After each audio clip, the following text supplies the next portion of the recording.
All right, ladies and gentlemen, Fabs in the house, and welcome back to the channel.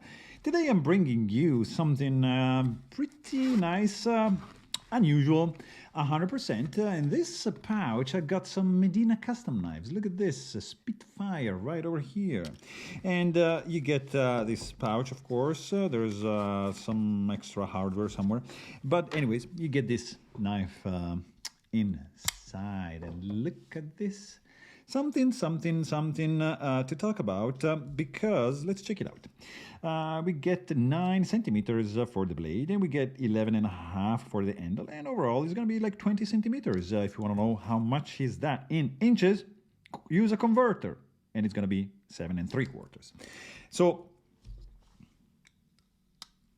what is this, guys? This is Fernando Medina Spitfire. It's a custom knife. It's pretty interesting. There's a lot of things going on over here. Check it out. Let's do, first of all, size comparison. I got some custom here. Peña, Mula, right? Small. You get Cody Utzler Duck, bigger. You get, this Walter Randolph Mini Chaos, amazing one, just a little bit smaller than that. A couple of Russians that I love. Maybe you guys, if you follow the channel, you know I am a little bit into Shirogorov. And you got a full custom Mini Quantum and a custom Division F3 and S. And because we are in Canada, that is a Peter Rassenti Nirvana F4, and this is the Kirby Lambert Augustus in the flesh. So I showed you a little bit of customs, and now we can check this bad boy out. Look at this. I mean, there's a lot of things going on. Juma snakeskin scales. They have a fantastic effect. Red liners. Takefu blade. Japanese. So this, by the way, is just the etching. It's not a damage. This is the underlying layer. All right. So, I mean, we got something special here. This is the Spitfire. It's a custom knife. It has a zirconium stud, pivot, pocket clip, and spacer. You get something that is chunky, because, I mean, this is a chunk of a knife, but has some appeal. It has something interesting about it. Beside the blade, you know, you can see the core of the blade right over there. That's pretty cool. It's a nice thumb stud action. It is a menacing knife for sure. Tanto blade. Look at this. This is a serious piece, guys. So we got these scales, which are of course contoured, nicely done. You see, the detail of these Juma scales is very cool. The snake skin, white snake skin, is really appealing and matches well with the red. I believe it's a red G10 for the liners, employed in titanium liners, because this is a liner lock, right? So that's pretty cool. You can see that there is no chamfering around on the inside, just a little bit, but not really like rounded off. There is no internal skeletonization, so that's gonna actually reflect on the weight, which I'm checking right now. And I'm gonna give you in ounces because you like ounces, guys, right? So this is gonna be 5.47 ounces. So it's not like super lightweight, but it's a chunk. It's, you know, it's thick. So it makes sense, right? We're saying, so yeah, we don't have any stainless steel lock face insert, but it's all right. Geometry is pretty good. I don't feel really any lock stick whatsoever, so it's well made. This guy actually feels a little bit dry, so it might benefit from a little bit of fab treatment, right? But still, it's good, but it does feel dry.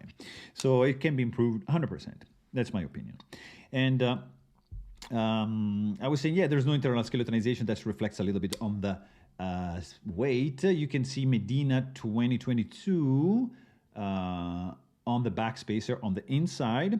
You have this custom pivot, Zirk, which you're gonna need like a spanner, which is this guy, if you want to know.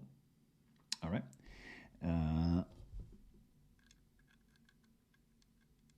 Yeah, that's it.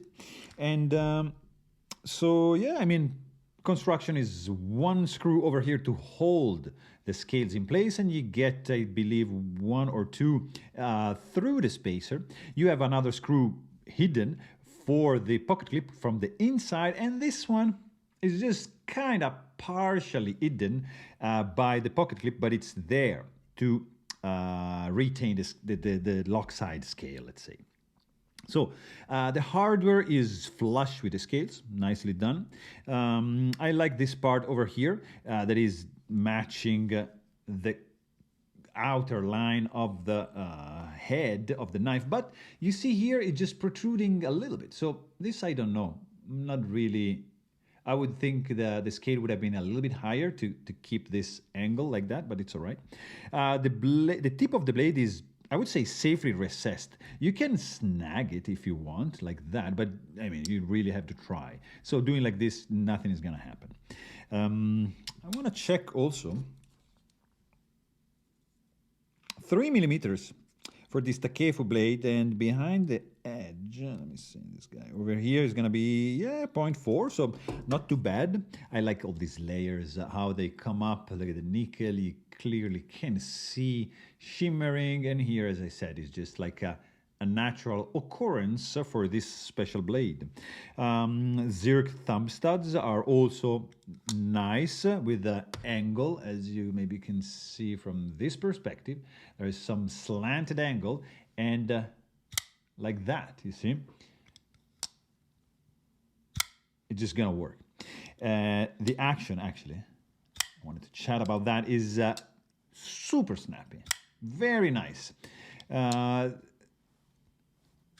You see, it just works. It doesn't fall shut, just needs a little help, but it's smooth. And guess, can you imagine how this could be after a little bit of nano oil love from me? It would be amazing. I'm still uncertain if I have to take this guy apart. I can see it was already taken apart because you can see the dots on the inside. It wasn't taken apart by me. There's nothing wrong with this one, so that's why I'm kind of hesitant and kind of lazy, to be honest, but it's all right. I do see a little gap over here, not on the top, so, but I mean, these are custom knives, so these are handmade, guys. You have to realize that. This is not a CNC piece.